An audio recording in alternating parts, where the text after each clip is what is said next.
இந்த விஜய் களத்துக்கு வர்றது ஒண்ணு புதுசு இல்ல கண்ணா. நேரடியாவே கேக்குறேன், சிஎம் சார் மிரட்டி பாக்குறீங்களா?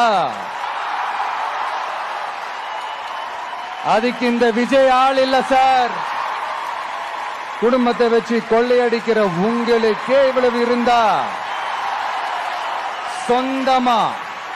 சொந்தமா உழைச்சி சம்பாதிச்ச எனக்கு எவ்வளவு இருக்கும்? நாம ஒண்ணு இங்க தனியால் இல்லைங்க சார். ஒரே ஒரு டவுட், இது வெறும் சும்மா கூட்டம், ஓட்டு போட மாட்டாங்கன்னு சொல்றாங்க. அப்படியா? இது என்ன சும்மா கூட்டமா? விஜய் உங்க விஜய் இரண்ட பரனா, விஜய் உங்க விஜய் எவன் கொடனா.